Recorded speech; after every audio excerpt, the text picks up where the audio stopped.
Hello everyone, আশা করছি সকলে অনেক ভালো আছেন। আজকের এই টিউটোরিয়াল পার্টে দেখাবো কিভাবে আপনি আপনার WooCommerce ওয়েবসাইটের সকল প্রোডাক্টের রিভিউগুলোকে একটি নির্দিষ্ট পেজে শো করাতে পারেন।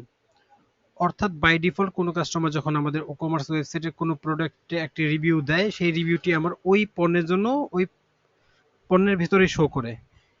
কিন্তু আপনি চাইলে আপনার এই সকল প্রোডাক্টের রিভিউগুলোকে একটি নির্দিষ্ট পেজে শো করাতে পারবেন। এটি করার জন্য আমাদের একটি প্লাগইন ইনস্টল করতে হবে।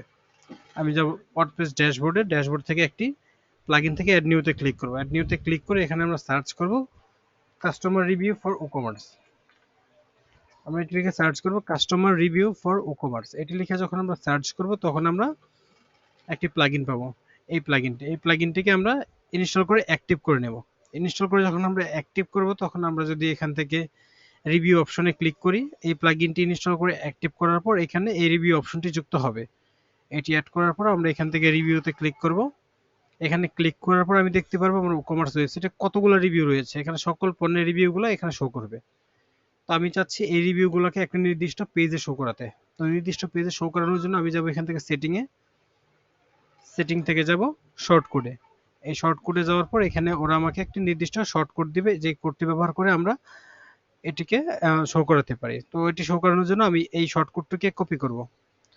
এই শর্টকাটটিকে কপি করে এখান থেকে আমরা শর্টকাট এনেবল করে দিব। Enable shortcut and Gutenberg block, এইটিকে এনেবল করে আমরা সেভ দিব।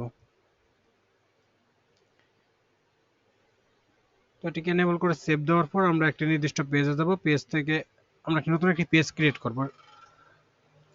আমি এখানে পেজের নাম দিব রিভিউ।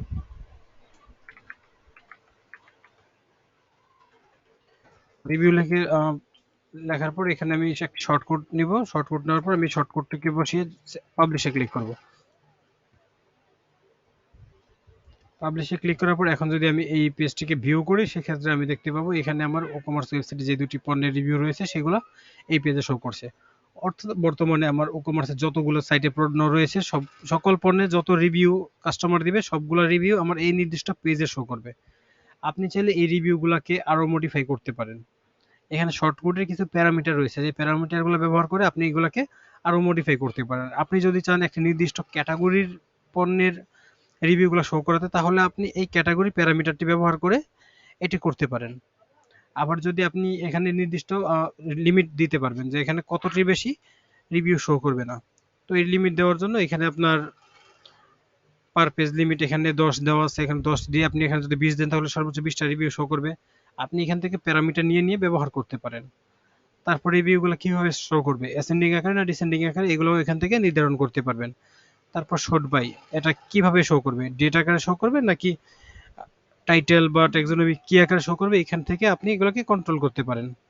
এখানে আপনার সবগুলো প্যারামিটার রয়েছে, আপনি একটা একটা চাইলে পরিবর্তন করে দেখতে পারেন কি কি পরিবর্তন হয়। এখানে আরো বেশ কিছু শর্টকাট রয়েছে যেগুলোর মাধ্যমে আপনি গ্রিড আকারেও চাইলে শো করাতে পারবেন।